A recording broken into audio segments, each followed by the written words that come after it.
In Indonesia, the family of the town chief is having a lovely party.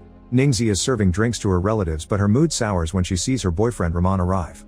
He follows her around the house, swearing he can explain why he's been ghosting her for days. Ningsi says that if he doesn't want to propose, then he shouldn't make promises, so Rahman explains he panicked and overthought things. He apologizes and gets ready to propose, but at that moment he gets a call from work. Rahman tells Ningsi that he needs to go but promises to make things right after his shift. After Rahman leaves, a car suddenly drives through the party and crashes into other vehicles. After checking on the injured guests, the chief rushes to the car and opens the door to yell at the driver, thinking he's drunk. However, the driver roars and jumps on the chief to bite his neck. The crowd panics at the sight of what appears to be a zombie. This all started 5 hours ago. At the Waniwara's factory, an employee gets the samples of their new medicine ready. This medicine hasn't been approved by the government yet, but they've worked on it for 3 months, so they're desperate to produce it. A sample is sent to their boss Sadamin and another one to his business partner, who lives in the city. Meanwhile, Sadamin's daughter Keens gets her son Raihan ready to visit his grandfather. Her husband Rudy notices she's in a bad mood and reminds her to be nice because they need to get this over with. It turns out that their marriage is on the rocks and they want a divorce, but first they want Sadamin to sign the paperwork to sell the factory since it isn't doing so well. Rudy thinks he deserves compensation since he's been running the business. With that money, they could go their separate ways. Keens is in a bad mood because visiting her father also means seeing his wife Karina, who used to be Keens' best friend. They grew together, but their relationship was ruined when Karina married Sadamin. At home, Sadamin drinks the new medicine sample. Karina mentions that since he's retiring, they should go on a trip and maybe even have a child of their own. When Keens' family arrives, Karina receives them warmly, but Keens stays cold and doesn't let Raihan be around her. Instead, Raihan goes to spend time with her uncle Bombong, who spends all his days playing video games and lives off his father's money. Bombong and Raihan start playing with toy guns around the house, so Rudy and Keens scold Bombong for still being immature at his age. After taking a shower, Sadamin looks at the mirror and is shocked to discover he looks much younger. He gets very excited because it means the new medicine worked. Sadamin rushes to find Karina in their bedroom and she's also very happy to see the results. With his newfound youth, Sadamin can get naughty with Karina again. Neither of them notices the strange wound on Sadamin's back. Moments later, Sadamin meets with his children and scolds Rudy for the video he made to promote the factory since it wasn't done in a traditional style. Everyone is shocked by how young he looks, so Sadamin decides to make his big announcement. He won't sell the factory after all. Bombong gets offended and storms out while Sadamin continues to explain. For many years their sales were stagnant, but now he finally has a product that may bring success back. He calls it the elixir and it's the cause of his youth. Karina isn't happy about this since Sadamin was supposed to retire and spend more time at home. Sadamin apologizes but still wants the elixir to be his priority. Keens informs her father that she and Rudy are getting a divorce because he cheated on her. She needs the money to start her own business and give Raihan a good life. However, Sadamin thinks the couple should stay together for the sake of the boy. Karina tries to defend her, but Keens coldly tells her not to do it. Keens then starts yelling at Sadamin for always doing what he wants without caring about their feelings, blaming him for Bombong's lack of maturity. She also thinks that Karina only married him for his money. While the women argue, Sadamin starts feeling sick, but he hides it from his family. He yells at everyone to make them stop and confirms that his decision is final. He won't sell the factory. Sadamin reminds them that he worked hard all his life while they lived off his efforts. Then he proceeds to destroy the contract sent by the competition. At that moment, Sadamin starts feeling sick again and the family finally notices a strange infection spreading on his neck. Suddenly he vomits a lot of blood and passes out. Rudy checks his chest and notices that Sadamin isn't breathing. While everyone panics and tries to get an ambulance or the servants, Sadamin wakes up in a zombified state. He roars and jumps on his servant party to bite his neck, making him collapse. Then Sadamin tackles his driver Aris and spits blood all over his face, causing him to swallow some. Bombong pulls his father away, but Sadamin tries to bite him too, so Karina and Keens have to hold him back. In the struggle, Bombong accidentally shoots his gun and a long dart goes through Sadamin's head, killing him. While most of the family has a breakdown, Aris tries to run away. Rudy follows him and orders him to bring the police, but also to tell them it was all an accident. Aris drives away while hiding that he's feeling sick. Meanwhile, Bombong hides in the car because he feels guilty about killing his father, but Keens assures him it was an accident. The siblings comfort each other through their grief. In the house, the rest of the family is shocked to see that Party has become a zombie and his mouth is full of blood after attacking another servant. He now tackles Karina on the table and she has to kick him off. Then Party tries to attack Rudy and the maid pulls him away. This only ends with Party biting her arm and then her neck. Outside, Keens finds the servant that Party bit feeding on another employee. The zombie sees Keens and tries to attack her, but Bombong runs over the creature with the car to stop her. The body is split in two, yet the zombie still moves. While Party chases the rest of the family out of the house, the siblings go inside and find the place empty. Suddenly the zombified maid appears and chases after them, so the siblings run out of the house again and lock the door. Keens keeps trying to call Rudy, but he won't pick up the phone. When they return to the car, they discover that half of the servant's body is gone. At that moment the upper half of the zombie appears and tries to attack them, so Bong kicks it down and the siblings get in the car to escape. All the zombified servants come running after them. Meanwhile Aris is driving to the police station but ends up transforming into a zombie too. This causes him to lose control of the car and crash into the party as seen in the beginning. After biting the chief, Aris runs around the party to attack all the terrified guests. Back to Karina's group, they find a truck by the road but it's sadly locked. They hear Party coming closer so they rush to hide. Party tries looking for them in the truck but doesn't see them, so he walks away. However, he comes back when he hears Rudy's phone ring. The family fights Party together as he keeps trying to bite whoever is closest. After lots of struggle, Karina finds a pitchfork in the truck and stabs Party in the shoulder with it. Suddenly it starts to rain and the water makes Party freeze, so the group takes the chance to run away. Rudy then finally picks up the phone and tells Keynes to meet them at the chief's house. Minutes later Karina's group arrives at the party only to discover that everyone has become zombies here too. They try to sneak around but Aris jumps on Karina's housekeeper to bite her. The screaming gets the attention of more zombies, so Rudy pulls Karina and Raihan into the house and locks all the doors. The other zombies end up feeding on the housekeeper too. Eventually the siblings also arrive at the party and see the massacre. Keynes calls Rudy and he explains that they're trapped inside. A desperate Keynes starts honking the horn but this gets the attention of the zombies, who immediately come after the car. Bong immediately drives away and the zombies chase them, so now they're loose on the streets and attacking any person they find on the way. Since the zombies are gone, Rudy, Karina, and Raihan leave the house and try to get in Sadamin's car, but the crash wrecked it too much to function. At that moment the zombified housekeeper sees them and starts chasing after them. Karina and Raihan hide inside the nearest house while Rudy stays out to defend his family. Karina hears Rudy's screams while fighting the housekeeper until he suddenly comes inside and closes the door. Rudy is covered in blood but he swears he's okay. While Karina looks for a rag to clean him, Rudy realizes that his hand has a bite mark. He hugs Raihan and tells him he loves him before asking him to take care of his mother. When Karina returns to the room, she discovers that Rudy has become a zombie.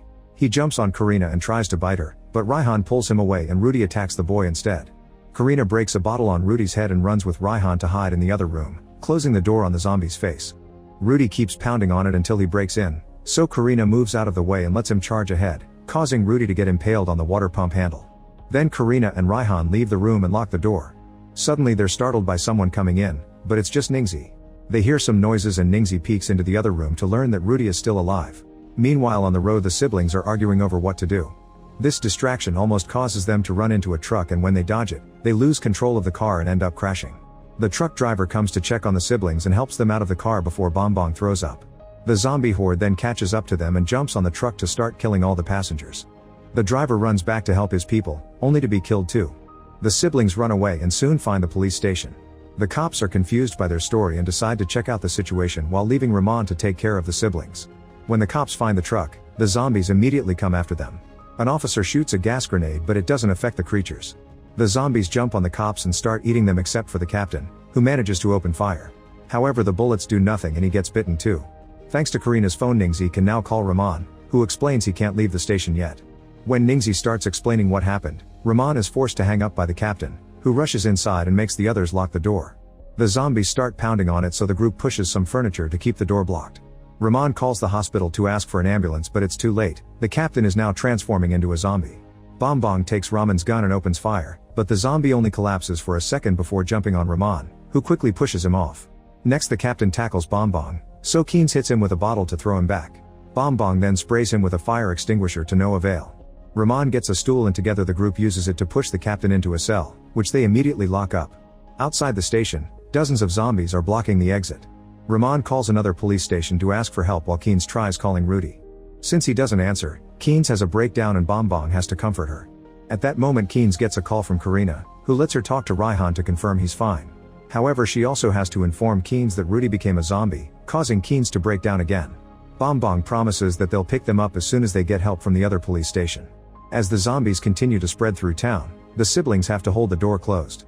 Rahman gets a call from the other police station informing him they can't leave because they're also surrounded by zombies. The call ends when the other officer gets killed too. The trio climbs to the balcony and watches the zombies going everywhere. Keynes calls Karina to explain they can't escape and they end up reminiscing about the old times. Karina swears he did love Sadamin but also admits she should have taken Keynes' feelings into account. In return, Keynes apologizes for her attitude and admits she misses her best friend. She also asks Karina to take care of Raihan if something happens to her. Near the police station, a loudspeaker starts playing a prayer. The zombies are attracted to the sound and run in that direction. Rahman remembers that the police confiscated some fireworks earlier, so he lights one up and throws it in the middle of a field. The noise immediately causes the zombies to run towards it, freeing the front door. Afterward, Rahman makes everyone put on protective gear and grab a gun. Before leaving, he calls Ningxi to assure her they're on their way. The zombies are back on the door, so the guys open it slightly to light another firework. However, they accidentally drop it on the floor and it explodes inside, getting the attention of even more zombies. Bong and Rahman try again, and this time they manage to send a few fireworks flying, so the zombies run after them and clear the exit. The trio immediately leaves the station and tries to find a vehicle, only to find a few zombies on the street. Rahman opens fire and finally manages to kill a zombie, making him realize that they only die if they're shot in the head. Bong also opens fire and together they kill the few zombies blocking the street. However, the noise gets the attention of the horde and they start coming back. The trio protects themselves with riot shields and shoots a few creatures down, but there are too many of them and soon they're trapped. When a flash of lightning strikes the sky, Rudy goes so crazy that he breaks the pump to free himself. He starts banging on the door and the noise gets the attention of the zombies outside, so now the women have to hold the front door closed. Unfortunately, the zombies break the windows and try to reach inside. At that moment, another flash of lightning strikes and the zombies on the street freeze for a few seconds, only to then attack the trio again. Suddenly it starts to rain and all the zombies back away, standing under the water in a daze. The three humans use the chance to escape. In the house, the rain causes the zombies to walk away from the windows. Karina looks outside and notices that the rain is keeping the zombies calm, so she decides they should leave.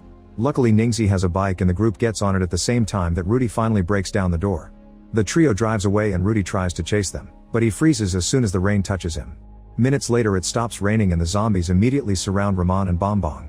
Keynes tries to run away but she's tackled by a zombie, so she shoots him in the head to bring him down. More creatures are coming after her and she tries opening fire only to discover she's out of bullets. While the guys run back to the police station, Keynes reaches the truck and dodges a zombie that jumps out. She locks herself inside and tries to start the vehicle to no avail. At that moment, Karina's group arrives on the bike and Keynes honks the horn to tell them where she is. The trio wants to go away but the bike stops working and the zombies are coming for them. Suddenly fireworks start illuminating the sky and the horde follows the noise, so Keynes can finally leave the truck and reunite with her son. The sweet moment is interrupted by the zombie maid appearing on the road.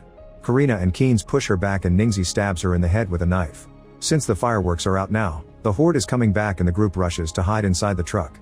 After calling the guys to confirm they're still alive, the group finally manages to start the truck and runs over all the zombies on the road as they drive ahead. Unfortunately, the brakes aren't working and the truck crashes right into the police station. Rahman reunites with Ningxi but Bong's leg is trapped under a fallen cabinet. Soon the zombies surround the station and climb over the debris to get in. Rahman and Bong quickly open fire while Karina closes the truck door to trap a creature inside. A few zombies are killed but more and more keep coming. Bong tells Karina to check the side door and she confirms it's clear because all the zombies are at the front. The group tries to rescue Bong but the cabinet is stuck under the truck and they can't move it. Bong asks them to leave without him. In the other room, Ningxi accidentally bumps into the cell and is bitten by the captain. Rahman pulls her away and furiously shoots the captain down. More zombies break in and he tries to shoot them, but they quickly surround him and bite him too. While the couple is slowly devoured, Rahman pulls out the ring and gives it to Ningxi, so they die holding hands. At the entrance, Keynes takes a gun and shoots more zombies as they get in, but she freezes when she sees Rudy. Bong tries shooting him but he misses and runs out of bullets. Rudy tackles Keynes and Raihan tries to help his mother, however Karina drags the boy away. When Rudy goes after them, Bong grabs his leg to make him fall and Keynes holds him down so Karina can shoot him in the head. Afterward, Bong lights a firework to keep the zombies' attention on him while Keynes, Karina, and Raihan run away through the side door. Soon the entire horde breaks in and starts eating Bong, who throws the firework at the truck. The spilled gas catches on fire and explodes, blowing up the entire building. The zombies burn down and the confiscated fireworks illuminate the sky. Karina's group makes it to the road and searches for a working vehicle. However, Keynes freezes when she notices she's been bitten. She hugs Raihan and cries as she tells him she can't come with them. Then she hugs Karina and asks her to take care of Raihan before taking her gun. At that moment, half of the horde appears on the street with flames on their backs, so Keynes lights a firework to get their attention while Karina and Raihan escape on a bike. Once the duo is far enough, Keynes walks to the middle of the field and self-deletes. In the morning, Karina and Raihan cross the bridge to go downtown, unaware that Party is following them. Meanwhile in the city, Sadamin's business partner receives the elixir sample and drinks it. Her husband is very impressed by how young she looks now. Make sure to subscribe and turn on notifications so you can watch more videos like this. Thanks for watching.